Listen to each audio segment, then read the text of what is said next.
বিসমিল্লাহির রহমানির রহিম। প্রিয় শিক্ষার্থী বন্ধুরা, আশা করছি তোমরা সকলে ভালো আছো। তোমাদের সকলকে আমিরস এডুবিকনে স্বাগতম।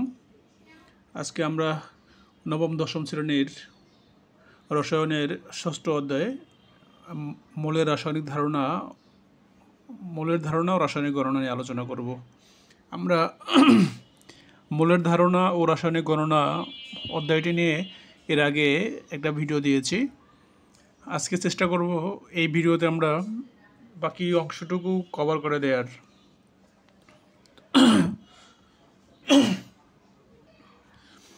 এর আগের ভিডিওতে আমরা মৌলের শতকরা সংযুতি বের করা পর্যন্ত করেছিলাম, যে কোনো যৌগের মৌলসমূহে আমরা সংযুতি বের করা শিখেছি। হ্যাঁ, আজকে আমরা ওর পরের টপিকস হচ্ছে যে শতকরা সংযুতি থেকে যৌগের স্থূল সংকেত নির্ণয় করা। শতকরা সংযুতি হতে যৌগের স্থূল সংকেত নির্ণয় করা। দেখো, আমরা একটা কোশ্চেন লিখেছি এখানে, যে কোনো যৌগের কোনো যৌগের যে যৌগ যে থাকে, যৌগের মৌলসমূহের শতকরা সংযুতি দেওয়া আছে কত? আমার হাইড্রোজেন দেওয়া আছে তোমার গিয়ে 2.04%, এটা শতকরা সংযুতি। হ্যাঁ, সালফার দেওয়া আছে তোমার 32.65%, এবং অক্সিজেনের দেওয়া আছে গিয়ে তোমার 65.30% দেওয়া আছে। এর স্থূল সংকেত আমাদেরকে নির্ণয় করতে বলছে। তো স্থূল সংকেত নির্ণয় করার ফার্স্ট কন্ডিশন হচ্ছে গিয়ে এই যে মৌলগুলো আছে, মৌলসমূহকে তার পারমাণবিক ভর দ্বারা ভাগ করতে হবে, ফার্স্ট স্টেপ। হ্যাঁ, তো আমরা শুরু করি। লিখে দেয়া লাগবে কিনা জানি না। মৌলসমূহের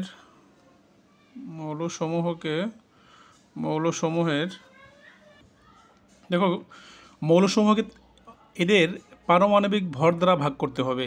তো হাইড্রোজেনের পারমাণবিক ভর 1, আমি একে 1 দিয়ে ভাগ করেছি। কত হয় আমার? 1 দিয়ে 2.04কে ভাগ করলে 2.04ই হয়। হ্যাঁ, তো সালফারের হচ্ছে গিয়ে পারমাণবিক ভর কত? 32.65কে আমি যদি 32 দিয়ে ভাগ করি তাহলে আমার কত আসে? 1.02 আসে। 1.02 আসে। এবং অক্সিজেনের পারমাণবিক ভর হচ্ছে কি আমার 16। হ্যাঁ, তো হচ্ছে এখানে দেয়া আছে 65.30। এটাকে আমি ভাগ করবো গিয়ে 16 দিয়ে, ভাগ করলে আমার 4 আসে। এই হচ্ছে আমার ফার্স্ট স্টেপ, যে হচ্ছে গিয়ে মৌলসমূহকে তাদের পারমাণবিক ভর দ্বারা ভাগ করতে হবে।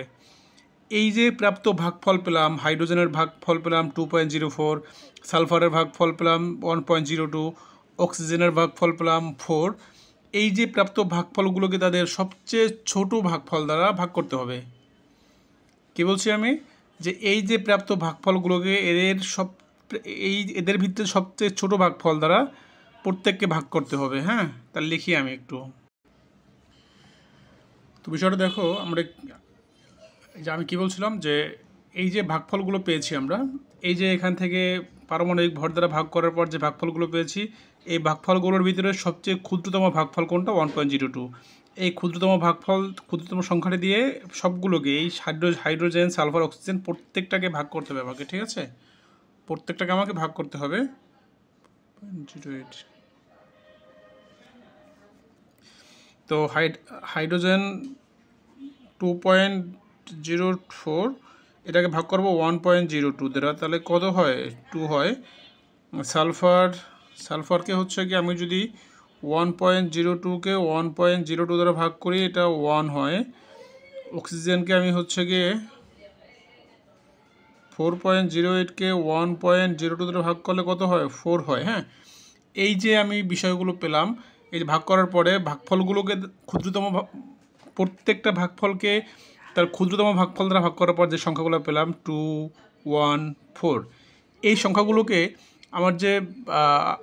আমার যে যৌগের যে মৌলগুলো আছে, মৌলের ডান পাশে বসাই দিই আমি। হ্যাঁ, মৌলের ডান পাশে আমার কী ছিল? হাইড্রোজেন ছিল। হাইড্রোজেনের জন্য কত আমার? 2। সালফারের জন্য কত? সালফারের জন্য 1। অক্সিজেনের কত? 4। আমার 1 থাকলে 1 লেখার দরকার নাই। ওয়ান থাকলে ওয়ান লেখার দরকার নাই, এটা আমার স্থূল সংকেত। কিন্তু স্থূল সংকেত কি, তোমাকে এই ওয়ান থাকলে ওয়ান লেখার দরকার নাই। হ্যাঁ, H2SO4 তাহলে হচ্ছে গিয়ে এই যে আমার যে শতকরার সংযুতিগুলো দেওয়া ছিল, শতকরার সংযুতিগুলো থেকে আমি হচ্ছে গিয়ে একটা একটা একটা যৌগের স্থূল সংকেত নির্ণয় করতে পারি। হ্যাঁ, এখন স্থূল সংকেত নির্ণয় করার সাথে সাথে তো স্থূল সংকেত থেকে আমরা আণবিক সংকেতও নির্ণয় করতে পারি। হ্যাঁ, এইটা হচ্ছে গিয়ে এটা কিন্তু আমরা বের করলাম, স্থূল সংকেত বের করলাম, এটা বের করলাম স্থূল সংকেত। এখন স্থূল সংকেত আর আণবিক সংকেত কিন্তু এক না। আণবিক সংকেত হচ্ছে গিয়ে এক্সাক্ট যেটা সংকেত ওটাকে আমরা আণবিক সংকেত বলে থাকি। আণবিক সংকেতটা মানে কি, এক্সাক্ট যে সংকেত ওটাকে আমরা আণবিক সংকেত বলে থাকি। আর স্থূল সংকেত মানে হচ্ছে গিয়ে আণবিক সংকেতকে ভাগ করে, আণবিক সংকেতের প্রত্যেকটা মৌলকে ভাগ করে যদি ভাগ যায়, ভাগ করলে যেটা আসে ওটাকে বলা হয় স্থূল সংকেত। তাহলে এটা আমার কি, এটা হচ্ছে আমার স্থূল সংকেত। হ্যাঁ, স্থূল সংকেত থেকে আমরা আণবিক সংকেত বের করব কিভাবে? আমি যদি দেখি যে যদি এরকম দেওয়া থাকে যে হচ্ছে গিয়ে যে তোমার কি সালফিউরিক অ্যাসিডে আণবিক ভর দেওয়া আছে, আণবিক ভর দেওয়া থাকবে। হ্যাঁ, লিখি আমি,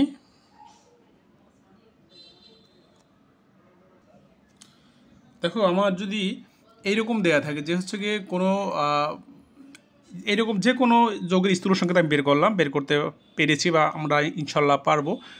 স্থূল সংকেত দেওয়া আছে, স্থূল সংকেত থেকে বলবে গিয়ে এর আণবিক সংকেতটা বের করো। আর আণবিক সংকেতটা কী, কোনটা আণবিক সংকেত? H2SO ভরে আণবিক ভর তোমার দেওয়া থাকবে। আণবিক ভর দেওয়ার সঙ্গে আরেকটা জিনিস দেওয়া থাকতে পারে, বলতে পারে বাষ্প ঘনত্ব। বাষ্প ঘনত্ব তোমার দেওয়া থাকতে পারে। যদি বল বাষ্প ঘনত্ব কত, তাহলে 49। কারণ আণবিক ভরে অর্ধেক থাকে বাষ্প ঘনত্ব, মানে বাষ্প ঘনত্ব সমান বাষ্প ঘনত্ব গুণ 2 ইকুয়াল টু আণবিক ভর, আমরা জানি। হ্যাঁ, বাষ্প ঘনত্ব গুণ 2 ইকুয়াল টু আণবিক ভর। ক্লিয়ার? তাহলে এই আণবিক ভর দেওয়া থাকলে সরাসরি আণবিক ভর বসাবো আমরা ওখানে। আর যদি বাষ্প ঘনত্ব দেওয়া থাকে, বাষ্প ঘনত্ব দেওয়া থাকলে আমরা হচ্ছে গিয়ে বাষ্প ঘনত্বের সঙ্গে 2 গুণ করে আমরা আণবিক ভর পেয়ে যাব। ক্লিয়ার? এখন আমরা তো বলেছিলাম যে H2SO4 হচ্ছে কি স্থূল সংকেত। H2SO4 কি আমার স্থূল সংকেত ছিল না?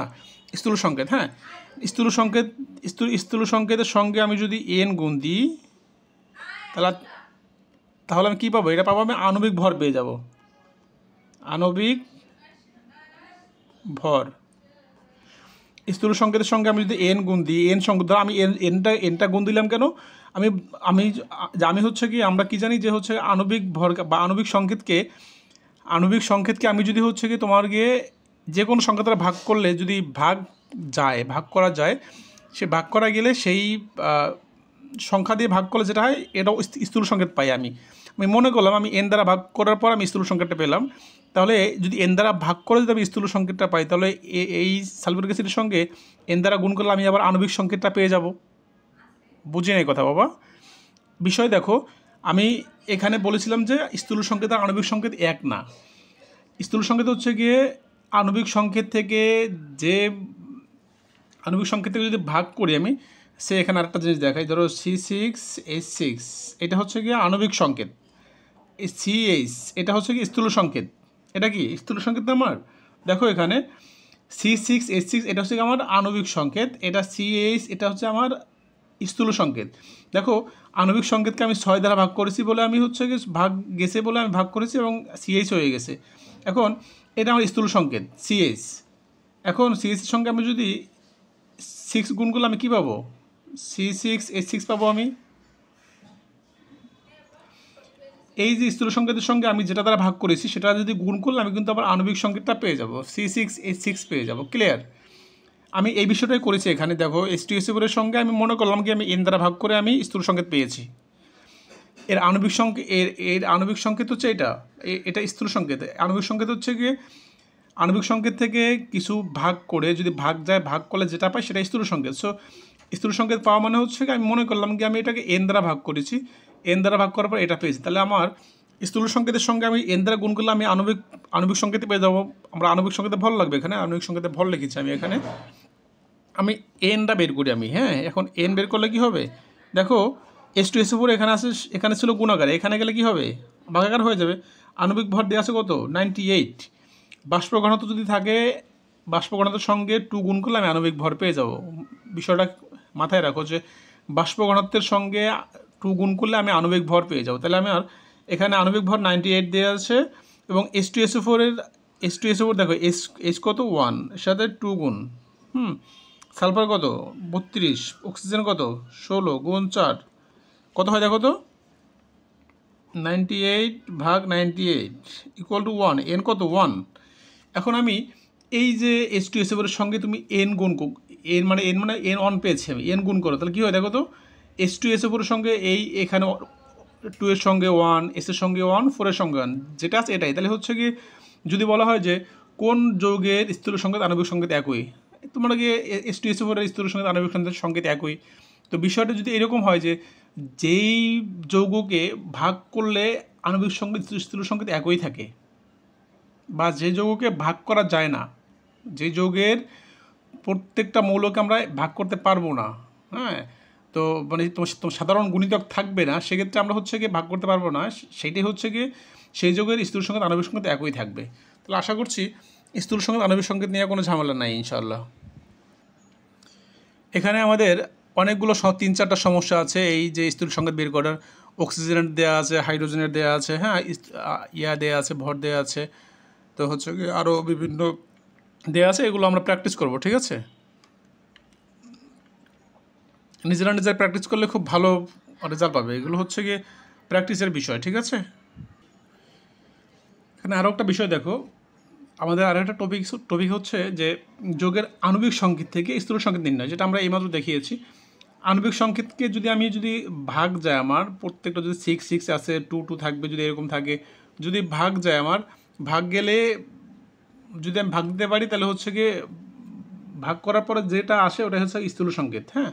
তো আমি আরেকটু বিষয়টা ক্লিয়ার করে দেখো আমরা একটা যৌগের আণবিক সংকেত লিখেছি C6H12O6, হ্যাঁ। এখন এটার স্থূল সংকেত নির্ণয় করতে হবে আমাকে, আমাকে নির্ণয় করতে হবে। দেখি আমি এখানে আমার কোন জিনিস দিয়ে ভাগ করতে পারি। দেখো এখানে 6 এর ভিতরে 6কে আমি 6 দিয়ে ভাগ করতে পারি, 12কে 6 দিয়ে ভাগ করতে পারি, অক্সিজেনকে 6 দিয়ে ভাগ করতে পারি। তাহলে আমি 6 দিয়ে ভাগ করি, তাহলে কী হয় আমার দেখো তো CH2O। এটা হচ্ছে গিয়ে এই যে আণবিক সংকেত থেকে আমি স্থূল সংকেত নির্ণয় করলাম, জাস্ট ভাগ করার পর যেটা আসে এটাই আমার এটাই আমার হচ্ছে কি স্থূল সংকেত, ঠিক আছে। আমি দেখি ইথিন লিখি, ইথিনের হচ্ছে কি আণবিক সংকেত লিখি C2H4, এটা আমার ইথিনের আণবিক সংকেত। এখানে দেখো 2 দ্বারা ভাগ করতে পারি আমি, তাহলে CH2, এটা হচ্ছে কি ইথিনের আণবিক সংকেত, এটা ইথিনের স্থূল সংকেত, এটা ইথিনের আণবিক সংকেত, এটা ইথিনের স্থূল সংকেত। ক্লিয়ার বাবা? তো আশা করছি বিষয়গুলো বুঝেছো। তারপরে যদি না বুঝো অবশ্যই কমেন্টে জানাবে, আমি আমার যথাসাধ্য চেষ্টা করবো ইনশাআল্লাহ। তাহলে আমরা এখন রাসায়নিক বিক্রিয়া ও রাসায়নিক সমীকরণগুলো নির্ণয় যাই আমরা। দেখো আমরা এখন রাসায়নিক বিক্রিয়া ও রাসায়নিক সমীকরণ নিয়ে আলোচনা করব। রাসায়নিক বিক্রিয়া কি, যে হ্যাঁ তোমার যদি কোনো পরিবর্তনের ফলে কোনো ভিন্ন বা নতুন ধর্ম বিশিষ্ট কোনো নতুন পদার্থ হয়, মানে কি বলে এটাকে, যে পরিবর্তনের ফলে পদার্থ তার নিজের ধর্ম বা বৈশিষ্ট্য হারিয়ে সম্পূর্ণ নতুন ধর্মের একটা বৈশিষ্ট্য লাভ করে, একে আমরা রাসায়নিক পরিবর্তন বলবো। তো যে প্রক্রিয়ায় রাসায়নিক পরিবর্তন ঘটে সেই প্রক্রিয়াকে আমরা রাসায়নিক বিক্রিয়া বলে থাকি, হ্যাঁ। এখন রাসায়নিক বিক্রিয়া হচ্ছে গিয়ে বিক্রিয়কগুলো প্লাস চিহ্ন দ্বারা সংযুক্ত করা থাকে, এবং বিক্রিয়ার আগে যেগুলো থাকে এগুলোকে বলা বিক্রিয়ক, আর বিক্রিয়ার পরে যেটা উৎপন্ন হয় এটাকে বলা হয় উৎপাদ। তো মানে রাসায়নিক বিক্রিয়ার শুরুতে যেটা থাকে সেটা হচ্ছে গিয়ে বিক্রিয়ক, সেগুলোকে বিক্রিয়ক পদার্থ বলি। আর যেগুলো বিক্রিয়ার ফলে উৎপন্ন হয় একে আমরা কী বলি, উৎপাদ বলি, হ্যাঁ। এখন এই বিক্রিয়ক এবং উৎপাদ লেখার কিছু বিষয় আছে। তো হচ্ছে কি আমরা সমীকরণগুলোকে এখানে 1 2 3 এরকম করে 6টা দেওয়া আছে। দেখো গণিতে যেমন সমীকরণের মাঝে একটি চিহ্ন সমান দিয়ে সমান ব্যবহার করি, তেমনই বিক্রিয়ার বাম পাশ এবং উৎপাদ ডান পাশে লিখে তাদের মাঝে একটা সমান চিহ্ন বা তীর চিহ্ন বসাতে হয়। এখন দেখো আমি যদি এরকম লিখি যে হাইড্রোজেন প্লাস অক্সিজেন, এটা তীর চিহ্ন দিয়ে আমি পানি লিখতে পারি, রাইট। কিন্তু এটা আমি ইকুয়াল চিহ্ন দেওয়ার পারবো না, hydrogen plus oxygen equal H2O, এটা আমি দেওয়ার পারবো না। কারণ কি, তবে এখানে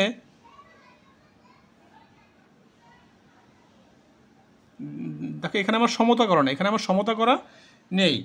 আমার সমতা করা না থাকলে আমি কিন্তু ইকুয়াল চিহ্ন দেওয়ার পারবো না, ইকুয়াল চিহ্ন আমি দিতে পারবো না, আমার এটা ভুল হয়ে যাবে। এখন দেখো আমি সমতা করবো, সমতাকরণটা কীভাবে করব আমি, তাহলে যদি এরকম লিখি যে SO2 ইকুয়াল টু H2O, এখন দেখো এখানে অক্সিজেন দুইটা, তাহলে এখানে অক্সিজেন লিখছি একটা, তাহলে আমি অক্সিজেন দুইটা দিলাম, তাহলে এখন হাইড্রোজেন চারটা হয়ে গেছে, এখন হাইড্রোজেন দুইটা, তাহলে আমি এখানে হাইড্রোজেন দুইটা নিয়ে আসলাম, তাহলে চারটা হাইড্রোজেন দুইটা অক্সিজেন, দুই দুগুণে চারটা হাইড্রোজেন আর দুইটা অক্সিজেন আছে, ঠিক আছে। তো এইটা সমতা হলো। এই বিক্রিয়াকে আমি যদি এইভাবে করে লিখি 2H2O প্লাস O2 তীর চিহ্ন দিয়ে 2H2O, দেখো সমতা করার পর আমি তীর চিহ্ন দিয়ে লিখতে পারবো, আর সমতা করার পর অবশ্যই সমান চিহ্ন দিয়ে লিখতে পারবো আমি, তাহলে সমতা করার পর ইকুয়াল এবং তীর দুইটাই ইউজ করতে পারবো আমি। কিন্তু সমতা করার আগে আমি তীর চিহ্ন দিতে পারলেও আমি ইকুয়াল চিহ্ন দেওয়ার পারবো না, ক্লিয়ার? সমতা করার পরে আমি তীর চিহ্ন ইউজ করতে পারবো, কিন্তু সমতা করার আগে আমি ইকুয়াল চিহ্ন ইউজ করতে পারবো না, এটাই বলছে দেখো। তো হচ্ছে গিয়ে এবং হচ্ছে দুইটা বিক্রিয়কের মাঝে প্লাস চিহ্ন দিতে হয়, এটা 2 নম্বরে বলা আছে যে দুটো বিক্রিয়কের মাঝে প্লাস চিহ্ন দিতে হয়, এটা আমরা দিয়ে থাকি। এবং হচ্ছে গিয়ে তোমার গিয়ে যে বিক্রিয়কের বাম পাশে মৌলগুলোর ডান পাশের সঙ্গে একই হয় তা পরমাণুর সংখ্যা সমান হয়। আর সমতাকরণটা বুঝাইল কি, যে এখানে বাম পাশের মৌলের পরমাণুর সংখ্যা এবং ডান পাশের মৌলের পরমাণুর সংখ্যা একই হতে হবে, হ্যাঁ, এটাকে আমরা বিক্রিয়ার সমতাকরণ বলে থাকি। সমতা না করে, এবং 4 নম্বরে বলা হয়েছে তোমাদের বইতে, সমতাকরণ না করে আমি কখনো ইকুয়াল চিহ্ন বসাতে পারবো না, সমতাকরণ না করে আমি ইকুয়াল চিহ্ন কখনো বসাতে পারবো না, হ্যাঁ। এখন দেখো এখানে এরকম যদি দেয়া থাকে 2H2 এটা গ্যাস থাকে প্লাস অক্সিজেন এটাও গ্যাস প্লাস ইকুয়াল 2H2O এটা হচ্ছে গিয়ে লিকুইড, দেখো বিক্রিয়াটা দেখা যাচ্ছে। তো এই 2H2O SO2 এবং 2H2O2 এবং পানি 2H2O, হ্যাঁ। এখন দেখো এখানে আমি জি লিখেছি, এখানে আমি এখানেও জি লিখেছি, সলিড লিখে বলছি, এখানেও জি লিখেছি, এখানেও এল লিখেছি। এখন দেখো এই জি দ্বারা কী বোঝাচ্ছে আমার, তোমাদের রাসায়নিক বিক্রিয়ার ওই সে টপিকের 5 নম্বরে বলা আছে, দেখিও ওখানে হচ্ছে গিয়ে যদি কোনো কঠিন পদার্থ থাকে, কঠিন যদি থাকে, সলিড থাকে, সলিডের ক্ষেত্রে আমরা এস লিখবো, এবং তো গ্যাসের ক্ষেত্রে এটা গ্যাসীয় মৌলের জন্য আমরা হচ্ছে কি গ্যাস লিখেছি, অক্সিজেন এটাকে গ্যাস লিখেছি। এই পানির লিকুইড আমরা সবাই জানি, লিকুইডের জন্য হচ্ছে কি আমরা এল লিখেছি, দেখো লিকুইডের জন্য সামনে এল লিখেছি, অক্সিজেনের সামনে অক্সিজেন গ্যাস বলে আমরা জি দ্বারা প্রকাশ করেছি। এবং H2 এটাও হচ্ছে গিয়ে তোমার গ্যাস জন্য এটাকে আমরা গ্যাস লিখেছি, এখানে দেখো লেখা আছে। তো লিকুইড থাকলে এল, সলিড থাকলে এস লিখতে হয়, এবং গ্যাস থাকলে জি লিখতে হয়। এবং কোনো পদার্থ যদি পানিতে তোমার দ্রবীভূত হয়ে থাকে এবং দ্রবণ হয়, তাহলে জলীয় দ্রবণ বলে, একে আমরা অ্যাকুয়াস সলিউশন বলি, হ্যাঁ। অ্যাকুয়াস সলিউশনকে আমরা AQ দ্বারা প্রকাশ করি, হ্যাঁ, এই বিষয়টা এখানে। এবং 6 নম্বরে তোমার গিয়ে তোমার যদি কোনো বিক্রিয়ায় কতটুকু তাপ উৎপন্ন বা কতটুকু তাপ শোষিত হয়েছে তার সমীকরণে দেখাতে হলে রাসায়নিক বিক্রিয়ার সমতা করতে হবে, এবং বিক্রিয়ক ও উৎপাদের ভৌত অবস্থা, যেমন কঠিন ভৌত অবস্থা বলতে কী বুঝি, কঠিন তরল গ্যাসীয় অবস্থা ইত্যাদি তোমার লিখতে হবে তোমাকে, যে কোন মৌলটা হচ্ছে গিয়ে বা কোন বিক্রিয়কটা কোন অবস্থায় আছে আর কি, ঠিক আছে, এগুলো লিখতে হবে। এবং হচ্ছে তাপ শোষিত হয়েছে না তাপ গৃহীত হয়েছে, এগুলো হচ্ছে গিয়ে এক্ষেত্রে তোমার রাসায়নিক বিক্রিয়ার সমতাকরণ অবশ্যই করতে হবে, সমতা না করলে এগুলো আমরা এক্সাক্ট করতে পারবো না, ঠিক আছে। এখন আমাদের দেখো সলিডের বিষয়টা আসি এখানে, ধরো carbon solid plus oxygen gas, এটা হচ্ছে কি বিক্রিয়া করলে কী হয়, কার্বন ডাইঅক্সাইড হয়, কার্বন ডাইঅক্সাইড গ্যাস উৎপন্ন হয়, ঠিক আছে। এখন দেখো তো কার্বন মানে কি, কয়লা চিনি আমরা, কয়লাকে কার্বন বলা হয়, কয়লা এর অবশ্যই সলিড, এই জন্য এস লিখেছি আমি। অক্সিজেন গ্যাস এবং হচ্ছে তো কার্বন ডাইঅক্সাইড গ্যাস, হ্যাঁ। তো কার্বনের সঙ্গে অক্সিজেন বিক্রিয়া করার ফলে হচ্ছে গিয়ে তোমার কার্বন ডাইঅক্সাইড উৎপন্ন হয়, সে আমরা সবাই জানি। তো আরেকটা বিষয় লিখি, তোমার গিয়ে ক্যালসিয়াম কার্বনেটের সঙ্গে যদি হাইড্রোক্লোরিক অ্যাসিড যোগ করি, ক্যালসিয়াম কার্বনেটের সঙ্গে যদি আমি হাইড্রোক্লোরিক অ্যাসিড যোগ করি, সো এটা এস সলিড ছিল, এটা অ্যাকুয়াস সলিউশন ছিল, যোগ করলে কি হয় আমার ক্যালসিয়াম ক্লোরাইড প্লাস তোমার কার্বন ডাইঅক্সাইড প্লাস পানি। এখন দেখো ক্যালসিয়াম ক্লোরাইড হচ্ছে কি অ্যাকুয়াস সলিউশন, এবং কার্বন ডাইঅক্সাইডটা তোমার অবশ্যই গ্যাস, এটা হচ্ছে গিয়ে লিকুইড। দেখো আমার ক্যালসিয়াম কার্বনেট, ক্যালসিয়াম কার্বনেট মানে কি চুনা পাথর। ক্যালসিয়াম কার্বনেটটা কি আমাদের চুনা পাথর। ক্যালসিয়াম কার্বনেট এটা কি, এটা সলিড, এটা কি সলিড, এটা কি সলিড। ক্যালসিয়াম কার্বনেটের সঙ্গে যদি হাইড্রোক্লোরিক অ্যাসিড যোগ করি এটাকে অ্যাকুয়াস সলিউশন, মানে এটা তোমার গিয়ে জলীয় দ্রবণ, এটা জলীয় দ্রবণ অ্যাকুয়াস সলিউশন। হ্যাঁ, আবার লিখি অ্যাকুয়াস সলিউশন, এটা এস।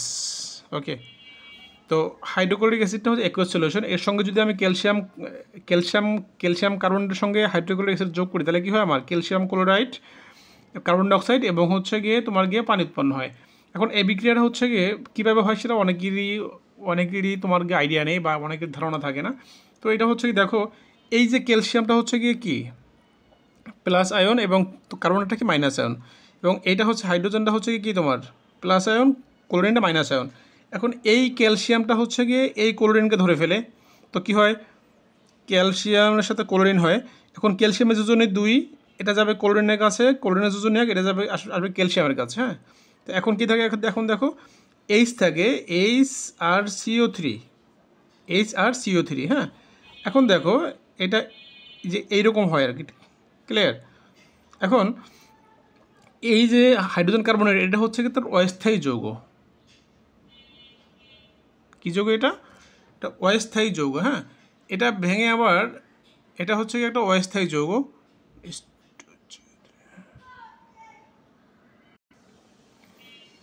দেখো এই যে CO3 একটা যৌগমূলক না, এর যোজনী হচ্ছে কি 2 এবং হাইড্রোজেনের যোজনী 1, এটা এর কাছে দিয়ে দিলাম, 1 লেখার দরকার নেই। তো এই যে বিষয়টা হচ্ছে কি এই বিষয়টা H2CO3O। হ্যাঁ, এটা হচ্ছে কি অস্থায়ী যৌগ, এটাকে ভেঙে আমরা এভাবে করে লিখতে পারি যে হচ্ছে গিয়ে H2O প্লাস CO2। এইভাবে করে আমরা হচ্ছে কি জাস্ট এই বিক্রিয়াটা কিন্তু এইভাবেই হয়েছে, ক্লিয়ার।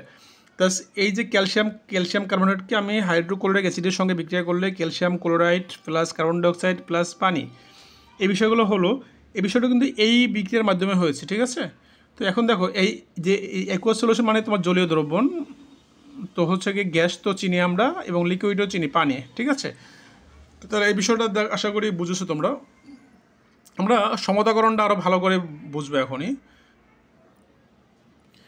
দেখো এই যে একটা বিক্রিয়া আছে, বিক্রিয়াটা অনেক important. Magnesium nitrate to solid, এটাকে তাপ দিলে, যদি তাপ দিই, ডেল দ্বারা তাপ বোঝানো হয়েছে, ম্যাগনেসিয়াম অক্সাইড এটা solid plus hydrogen oxide plus oxygen. দেখো এই যে বিক্রিয়াটা আমার দেয়া আছে তোমার গিয়ে, হ্যাঁ ম্যাগনেসিয়াম নাইট্রেটকে আমি যদি তাপ দিই, এটা সলিড, তাপ দিলে হচ্ছে গিয়ে ম্যাগনেসিয়াম অক্সাইড উৎপন্ন হবে এবং তোমার গিয়ে magnesium oxide nitrogen die oxide এবং অক্সিজেন উৎপন্ন হবে। তো ম্যাগনেসিয়াম নাইট্রেটকে তাপ দিলে, এই তাপ দিচ্ছি, ম্যাগনেসিয়াম নাইট্রেটটা সলিড থাকবে, এটাকে তাপ দিলে হচ্ছে ম্যাগনেসিয়াম অক্সাইড এবং নাইট্রোজেন ডাই অক্সাইড এবং অক্সিজেন উৎপন্ন হবে। হ্যাঁ, এই বিক্রিয়াটা অবশ্যই ইম্পর্টেন্ট, অনেক মানে তোমাদের পরীক্ষায় অবশ্যই আসে এই বিক্রিয়াটা, ম্যাক্সিমাম পরীক্ষায় আসে এবং বোর্ড পরীক্ষায় অনেক সিকিউতে এই বিক্রিয়াটা দেয়। এবং বিক্রিয়াটা মানে তোমাকে বলতে পারে যে তোমার গিয়ে ম্যাগনেসিয়াম নাইট্রেটকে তাপ দিলে কী উৎপন্ন হয়, তোমাকে এই বিষয়গুলো পারতে হবে। ম্যাগনেসিয়াম নাইট্রেটকে তাপ দিলে বা ম্যাগনেসিয়াম নাইট্রেটের ভিতরে তাপ দিলে কী উৎপন্ন হয়, ম্যাগনেসিয়াম অক্সাইড এবং নাইট্রোজেন ডাই অক্সাইড এবং অক্সিজেন উৎপন্ন হয়। এবং এই যে সলিড গ্যাস বা অ্যাকুয়াস সলিউশন বা তোমার লিকুইড থাকলো, তোমাকে সবগুলো বিষয় উল্লেখ করতে হবে, ঠিক আছে। এই বিক্রিয়াটা অবশ্যই বেশি ইম্পর্ট্যান্ট, তো এই বিষয়টা মাথায় রাখতে হবে। এবং এর আগে যতগুলো বিক্রিয়া করিয়েছি এই অধ্যায়ের জন্য বিক্রিয়া অবশ্যই পারতে হবে। অনেকগুলো বিক্রিয়া না পারলে ঝামেলা আছে। হ্যাঁ, বিক্রিয়া না পারলে তুমি এই অধ্যায়ের অঙ্কগুলো করতে পারবে না, এবং হচ্ছে গিয়ে সমতাকরণের বিষয় থাকে, সমতাকরণগুলো তুমি ঠিকঠাক মতো করতে পারবে না, ঠিক আছে। তো আমরা বিক্রিয়ার সমতাকরণগুলো দেখি। এখন বিক্রিয়ার সমতাকরণগুলো দেখি আমরা, যেমন magnesium plus HCl hydrochloric acid তাপ দিলে কি হয়, এটা বিক্রিয়া করলে কি হয়, ম্যাগনেসিয়াম ক্লোরাইড প্লাস H2। এখন দেখি আমরা, এখন দেখো এখানে ম্যাগনেসিয়াম একটা, এখানে ম্যাগনেসিয়াম একটা, কোনো সমস্যা নেই আমার। এখানে এখানে ক্লোরিন দুইটা, এখানে ক্লোরিন একটা, এখানে ক্লোরিন দুইটা আছে। তো আমি এখানে যেহেতু ক্লোরিন দুইটা, আমার এখানে ক্লোরিন দুইটা লাগবে। আমার বাম পাশের পরমাণু এবং ডান পাশের পরমাণুগুলো সব সেম রাখতে হবে আমাকে। এখানে দেখো ক্লোরিন দুইটা, আমার বাম পাশে ক্লোরিন একটা, তাহলে আমি হচ্ছে বাম পাশে এর পিছনেটা 2 লাগাই দিলাম। তাহলে এখন দেখো ক্লোরিন এখন কয়টা হয়েছে আমার এখানে, দুইটা, এবং হাইড্রোজেন দুইটা হয়েছে। তাহলে এখন হাইড্রোজেন আমার দুইটা আছে এখানে। তাহলে এইটা আমি হচ্ছে গিয়ে পরের লাইন লিখতে পারতাম। তো এইটা হচ্ছে আমার সমতাকরণ। ছিল কেমন, হয়েছে কেমন দেখো, এই যে 2HCl কিন্তু ছিল না, এখানেও ছিল গিয়ে magnesium plus hydrochloric acid equal to magnesium chloride plus H2। Clear? আমি এখানে ক্লোরিন ছিল দুইটা, এই জন্য আমি হচ্ছে কি এই ক্লোরিনের পিছনে 2 লাগিয়ে দিয়েছি। তো এটা আমার সমতা হয়ে গেছে। সমতা হলে আমি ইকুয়াল চিহ্ন এবং তীর চিহ্ন দুইটাই ইউজ করতে পারবো। ক্লিয়ার?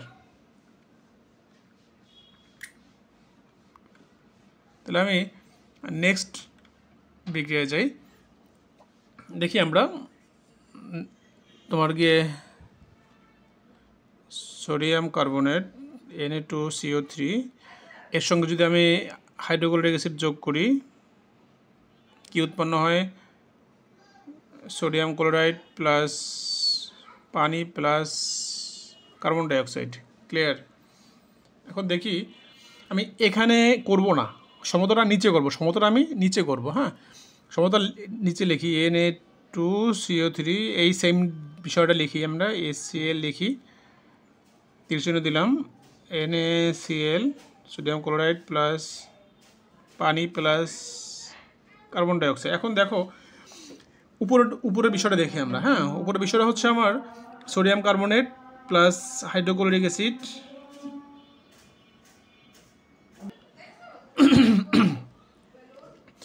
দেখো এখানে sodium carbonate plus hydrochloric acid. তো এখানে সোডিয়াম ক্লোরাইড, পানি এবং কার্বন ডাইঅক্সাইড দেওয়া আছে।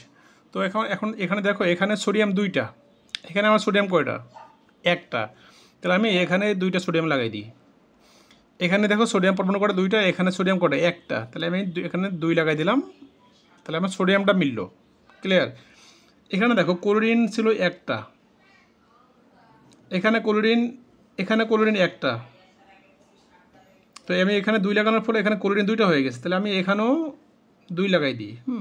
এখন আমার দেখো আমার এখানে হাইড্রোজেন কয়টা আছে দেখো তো,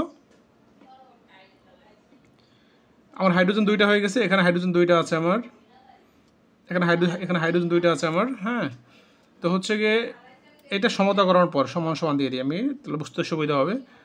তো এখানে সোডিয়াম দুইটা হলো, ক্লোরিন দুইটা, এখানে ক্লোরিন তোমার দুইটা হলো। এখানে হচ্ছে গিয়ে তোমার গিয়ে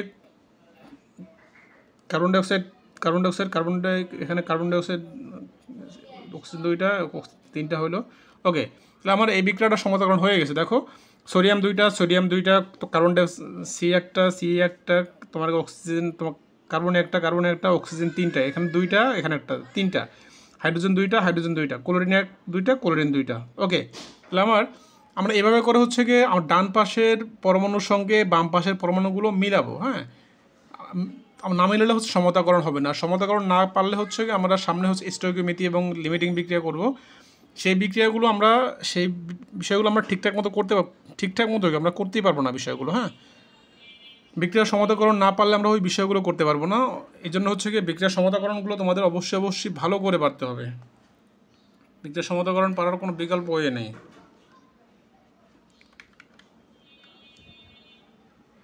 আরেকটা সমতাকরণ দেখি আমরা, অ্যালুমিনিয়াম অক্সাইড Al2, অ্যালুমিনিয়াম অক্সাইডের সঙ্গে যদি আমি হাইড্রোক্লোরিক অ্যাসিড যুক্ত করি, তাহলে আমার কী হয়? Aluminium chloride Cl, aluminium chloride plus পানি উৎপন্ন হয়। এইটাকে আমি সমতাকরণ করব। এটাকে আমি কি করব? সমতাকরণ করব। সমতাকরণ নাই, দেখো এখানে অ্যালুমিনিয়াম দুইটা, এখানে অ্যালুমিনিয়াম একটা, এখানে ক্লোরিন তিনটা, এখানে ক্লোরিন একটা, এখানে হাইড্রোজেন দুইটা, এখানে হাইড্রোজেন একটা, অক্সিজেন একটা, এখানে অক্সিজেন তিনটা। তাহলে আমরা এই বিষয়টাকে আমরা কী করবো? এখন আমরা সমতাকরণ করব। ঠিক আছে, দেখি আমরা নতুন করে একটা এই বিষয়টাকে লিখি, Al2 aluminium oxide plus HCl, এটাকে আমরা সমতাকরণ করব। LCl3 প্লাস পানি।